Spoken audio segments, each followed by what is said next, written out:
है कि आपको किस किस तरीके से ट्रीट करते हैं या क्या है। मतलब मुझे उस दिन ना थोड़ा बोर्ड मेंबर्स का परसेप्शन थोड़ा नेगेटिव लगा। काफ़ी सारे बोर्ड मेंबर्स बोल रहे थे, एक तो मेरे शिफ्ट में लड़कियाँ ज़्यादा थी, तो बहुत सारे बोर्ड मेंबर्स ने बोला था कि आज तो बस लड़कियाँ ही लड़कियाँ आ रही है। तो पता नहीं मुझे उनका एटीट्यूड थोड़ा पॉजिटिव नहीं लगा उस दिन। और दूसरी बात ये कि मेरा 4th नंबर पे मेरा इंटरव्यू था, तो उन्होंने जो मेरा पोस्ट प्रेफ़रेंस था, जबकि मैं मुझे लगता है कि वो बहुत ही एप्रिशिएटिंग मैंने डाला था, पोस्ट प्रेफ़रेंस बहुत पॉज़िटिवली डाला था मैंने। बहुत सारे बच्चों ने एसआर नंबर 1 पे डाला था, मैंने डीएसपी डाला था। लास्ट टाइम भी मैंने डीएसपी ही डाला था नंबर 1 पे और इस बार भी मैंने वही डाला था। लेकिन उस चीज़ को ना कंसिडर करते हुए, वो सीधा चले गए 4th प्रेफ़रेंस पे जो कि मैंने डिस्ट्रिक्ट एजुकेशन ऑफ़िसर डाला था, जो अपना डिस्ट्रिक्ट प्रोग्राम ऑफ़िसर व्हाटएवर जो बिहार एजुकेशन सर्विस में आता है। तो वो मैंने डाला था, तो वो सीधा 4th ऑप्शन पे आ गए और फिर वो उन्होंने उससे क्वेश्चन किया और बहुत ही अजीब क्वेश्चन्स थे मतलब आप बिहार में वो एजुकेशन ऑफिसर आपने चौथे पे क्यों डाला है? आपको एजुकेशन में इंटरेस्ट नहीं है क्या? आप तो खुद इतने बड़े कॉलेज से पढ़ी हैं, फिर आपने चौथे पे क्यों डाला है इसको? आप इस बात का आप क्या ही जस्टिफाई कर सकते हैं? मैंने बोला था कि सर मुझे मेरा जो स्ट्रेंथ है, उसके अकॉर्डिंग मुझे डीएसपी मुझे लगा कि मुझे फर्स्ट पे डालना चाहिए और साथ ही मैं एनसीसी कैडेट भी हूँ, तो मैं अपनी पर्सनैलिटी को ज़्यादा सूटेड उस पोस्ट के लिए मानती हूँ। ये मैंने जस्टिफाई करने की कोशिश भी की लेकिन वो उस पे स्टक थे, क्यों एजुकेशन इम्पोर्टेंट नहीं है क्या? ये वो अब इस पे मैं क्या ही बोलते इंसान इरिटेट हो जाता है उस टाइम पे, कैंडिडेट भी इरिटेट होता है। ऐसा नहीं है कि सिर्फ़ जो इंटरव्यू ले रहा है वही इरिटेट हो रहा है। तो इस तरीके के क्वेश्चन्स में ना कुछ डील नहीं कर सकते बट मैंने अपना पेशेंस नहीं खोया था वहाँ पे और ना ही मैंने अपना टेम्पर लूज़ किया था। बहुत पॉज़िटिवली स्माइल करते हुए मैंने आंसर किया, बट शायद मैं जस्टिफाई नहीं कर पाई कि मुझे क्यों चाहिए था वो और क्यों मैंने उसको 4th पोज़ीशन पे डाला, ऐसा मुझे लगता है। अगर मैंने उसको 4th पोज़ीशन को जस्टिफाई कर दिया होता, तो ये नहीं था। फिर भी मैंने बहुत कुछ बोला था कि प्राइमरी एजुकेशन में ये चेंजेज़ लाऊँगी, ये सब। तो फिर बोले, "फिर तो पहले पे डालती ना तुम, अब चौथे पे क्यों डाला है?" ये था सीधा। अब अपनी-अपनी प्रेफ़रेंसेस भी होती हैं। मुझे लगता था कि शायद मैंने गलती ही कर दी उसको डाल के, मुझे डालना ही नहीं चाहिए था उसको। एक तो वैसे ही मैंने कुछ ही पोस्ट भरे थे और मैंने फालतू में उसको भर दिया। नहीं, नहीं, 6-7 पोस्ट ही मैंने भरे थे। उसके बाद फिर वो उनका उससे मन थोड़ा हट गया तो फिर आ गए वो एसआर पे। भाई नंबर 2 पे तुमने एसआर क्यों डाला? और क्यों कुछ और क्यों नहीं डाला? एक तो जो एसआर बेचारे नंबर 1 पे जो जिन्होंने भरा था, कुछ बोर्ड इतने अच्छे थे कि एसआर नंबर 1 पे डालने के बाद भी उसको कुछ नहीं बोला। मैंने नंबर 2 पे डाला था एसआर को, फिर भी उन्होंने बहुत अच्छे से रगड़ा। फिर कहते हैं कि डीएसपी में कितने सीट है इस बार? मैंने कभी नहीं देखा कि किसी भी बोर्ड मेंबर को इस तरीके का क्वेश्चन पूछते हुए। Means what do you mean by the number of seats? Why it is important? Candidate के लिए चाहे 50 सीट हो, वेदर इट इज़ 50 सीट्स और whether it is 1 seat, it's equally important for the candidates. मुझे नहीं लगता कि सीट नंबर ऑफ सीट से कोई बहुत फ़र्क पड़ता है। अगर एक ही पोस्ट है और मुझे वो पोस्ट पसंद है then I will fill it. तो वो इस चीज़ को नहीं समझ रहे थे। उनको था कि नंबर ऑफ सीट्स कितने हैं। मैंने बोला कि सर टोटल 8 सीट्स हैं। महिलाओं के लिए कितने रिज़र्व है? मैंने कहा कि सर जनरल में तो 1 सीट है महिलाओं के लिए। इस तरीके के क्वेश्चन्स तो मुझे उनके क्वेश्चन्स ही ठीक नहीं लगे इस बार। सब्जेक्ट से मेरे सब्जेक्ट से क्वेश्चन नहीं था। 2-3 क्वेश्चन हार्डली उन्होंने पूछा ज्योग्राफी से। फिर एजुकेशन पे जब वो आए तो बोलते हैं कि आप मैंने महिलाओं के एजुकेशन के बारे में बात करी फिर ये वो। फिर कहते हैं आपको क्या लगता है कि उस टाइम पे बिफोर इंडिपेंडेंस जो था, वो महिलाओं के लिए कोई भी स्कूल नहीं था, तो आपको क्या लगता है महिलाएँ लिटरेट नहीं होती थी? महिलाएँ पढ़ी-लिखी नहीं होती थी? इस तरीके मैंने कहा कि सर पढ़ने का मतलब सिर्फ बुकिश नॉलेज नहीं होता, और भी चीज़ें होती है। ऐसे करके थोड़ा पॉज़िटिव आंसर देने की मैंने कोशिश की, तो वो बोलते हैं तो इसका मतलब क्या कहना चाहती हैं आप कि आपको सिर्फ़ घर की चीज़ें सिखानी चाहिए थी, आपको किरोड़ीमल कॉलेज में नहीं भेजना चाहिए था। ऐसा ये कौन पूछता है मतलब? कितना भी पॉज़िटिव मैं उसको बना रही थी तो सामने वाला इंसान नेगेटिव पकड़ के बैठा हुआ था। हर स्टेटमेंट पे काउंटर क्वेश्चन थे, हर स्टेटमेंट पे काउंटर क्वेश्चन थे। मुझे तो ऐसा लग रहा था कि मुझे चुप रहना चाहिए था, बोलना ही नहीं चाहिए था कुछ। ऐसा लगने लगा था मुझे एक टाइम पे। क्योंकि इंटरव्यू में सिर्फ पर्सनैलिटी सिर्फ इस तरीके से जज नहीं होती है कि आप वन साइडेड कम्युनिकेशन कर रहे हैं। फिर तो वो वन वे कम्युनिकेशन हो गया ना, वन टू वन कहाँ हुआ? तो उनका उस तरीके से चल रहा था। फिर एक बोर्ड मेंबर ने मेरे से 2-3 ज्योग्राफी के क्वेश्चन्स पूछे थे अर्थक्वेक और ये वो, तो वो मैंने अच्छे से आंसर किया था। फिर उसके बाद आए थे एनसीसी पे, 1-2 क्वेश्चन एनसीसी से था। अब वो एनसीसी छोड़ के मिसाइल पे पहुँच गए। एंटी बैलिस्टिक मिसाइल, वो एयर टू एयर मिसाइल्स इन सब पे पहुँच गए वो। अब कोई मतलब है एनसीसी का मिसाइल को पूरा लिंक कर देने का? पूरा मिसाइल चल रहा था, डीआरडीओ मिसाइल्स ये चल रहे थे पूरा, ये हो गया था। तो बहुत अजीब हो गया था वो।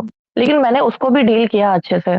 ऐसा नहीं था कि मुझे वो चीज़ नहीं पता था। उन्होंने मुझसे पूछा कि इंडिया में मिसाइल कहाँ से लॉन्च किए जाते हैं? मैंने बोला बालासोर से होता है, चांदीपुर बालासोर से होता है, ये सारी चीज़ें।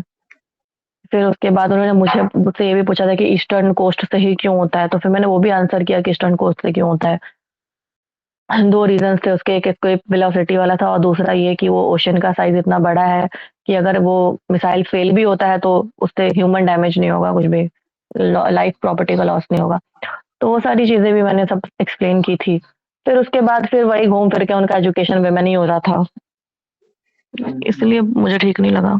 दिस इज़ द और reason, that's why I got 68। अगर 96 होता तो आई कुड बी रैंक 1 और 2 और 3। यस, इनके मार्कशीट मैंने आज शेयर कर दिए हैं। जिनको नहीं मिला है वो व्हाट्सएप ग्रुप गया हुआ है, उसको आप ज्वाइन कर लें, फिर से हम शेयर कर देंगे। 486 मार्क्स है ना मेंस जी, में। 486 था। आप सोच सकते जी। हैं कि ये one of the highest marks ही होगा। और इनके पिछले बार की कॉपी जो है 67th की, वो भी शेयर की गई थी। जिनको नहीं मिला है वो कॉपी अभी भी है, आप वो फिर से शेयर कर देंगे। वो टेलीग्राम ग्रुप का लिंक गया है, वहां जाके ज्वाइन कर लें और उसमें हम फिर से सेंड कर देंगे इनकी कॉपी को। आप देखेंगे तो फिर लगेगा कि क्या एक टॉपर लिखती कैसे है, वो चीज समझ में आएगा। और साले अगर अगर वाईफाई है तो जो भी लोग हैं वो वीडियो ऑन कर लें। और दूसरी बात है कि 67th में क्या हुआ था उस समय का इंटरव्यू का एक्सपीरियंस जो शानदार था, वो ऐसे तो यूट्यूब चैनल पे है ही, तो उसमें थोड़ा सा शेयर कर बता दें। 67th के इंटरव्यू मेरा इसलिए था क्योंकि उसको मैंने जिस तरीके से लीड किया था, जिस तरीके से मैं प्लान करके गई थी, वहाँ पे वो एग्ज़ीक्यूट हो पाया था प्रॉपर। और दूसरी चीज़ कि क्वेश्चन्स बहुत मतलब अच्छे थे, ज़ोन में से थे। ओपिनियन बेस्ड क्वेश्चन भी था, बट ऐसा नहीं था कि वो मेरे ओपिनियन को काउंटर कर रहे थे। वो मेरे ओपिनियन को बहुत पॉज़िटिवली हैंडल कर रहे थे। कहीं-कहीं पे उनको भी पता था कि यंग कैंडिडेट है, फर्स्ट टाइम में है, एक्सपीरियंस क्या ही 22-23 साल, 24 साल के बच्चे को क्या ही पता होगा एडमिनिस्ट्रेशन के बारे में। उसने तो सिर्फ़ किताबें पढ़ी हैं ना। तो उनको भी पता है कि बच्चों को जो फर्स्ट टाइमर होते हैं उनको वैसे ही ज़्यादा कुछ नहीं पता होता है। तो उन्होंने मेरे को फिर अच्छा ट्रीट किया था। उसके बाद फिर मतलब बहुत अच्छा ट्रीटमेंट था उनका। फिर नहीं, क्वेश्चंस वगैरह अगर जो थे क्या एनसीसी 1-2 जगह मैंने हार्डली सॉरी बोला था, बाकी तो मेजॉरिटी के आंसर्स मुझे पता ही थे, तो मैंने अच्छे से डील किया उसको। और बाकी तो चेयरमैन सर बहुत खुश थे और चेयरमैन सर से मेरा डायरेक्ट इंटरेक्शन भी हुआ। उन्होंने मेरे को लास्ट में बोला भी था कि very nice interaction with you, है ना? इस तरीके से मेरे को बोला था जाते वक़्त। तो मुझे लगा कि हाँ, कुछ अच्छा है, अच्छा आ सकता है, 80-90 तो देंगे, इतना सोचा था मैंने। 96 आया था। जी, और मेरे को बहुत ही अच्छे से वेलकम किया। मैं लास्ट कैंडिडेट थी पूरी बिल्डिंग में। लास्ट डे, लास्ट इंटरव्यू और सेकंड शिफ्ट था मेरा और 5:30-6 बजे के करीब में शाम में मेरा इंटरव्यू था। ऑलमोस्ट अंधेरा हो गया था लगभग। शाम हो चुकी थी और फिर वही सुबह से भूखी प्यासी थी, मतलब कोई एनर्जी, मैं कुछ नहीं खा के गई थी पूरे इंटरव्यू में। सिर्फ मैंने पानी पिया था और चाय पिया था और कुछ भी नहीं खाया पिया था मैंने वहाँ पे। और फिर भी मतलब थोड़ा डल तो मैं हो गई थी एनर्जी वाइज, बट अंदर 10-15 मिनट में मतलब मैंने पूरा एनर्जी मेंटेन किया था। और फिर उन्होंने मेरे को वेलकम करते ही, वेलकम पहले तो मेरे को बोला वेलकम, जनरली बोर्ड वाले ऐसे बोलते नहीं है। उन्होंने मेरे को बोला वेलकम, फिर उसके बाद उन्होंने बहुत स्माइल करते हुए, बिल्कुल फ्रस्ट्रेटेड नहीं थे वो, मेरे को कहते हैं you are last but not the least. तो मुझे अच्छा लगा, मेरे को स्माइल आ गई वहीं पे ही।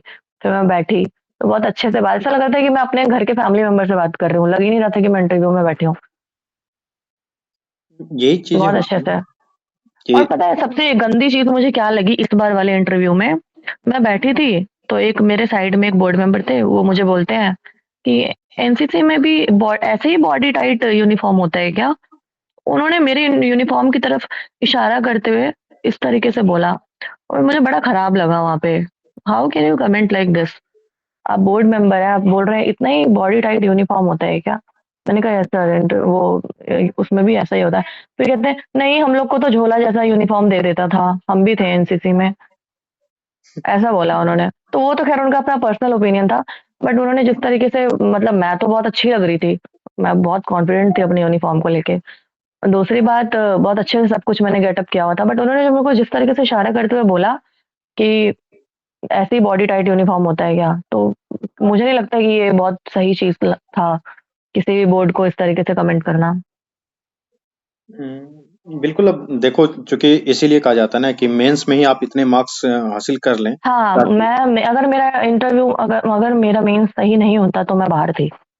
और 62 रैंक तो मेरे को एनी हाउ नहीं मिलना था।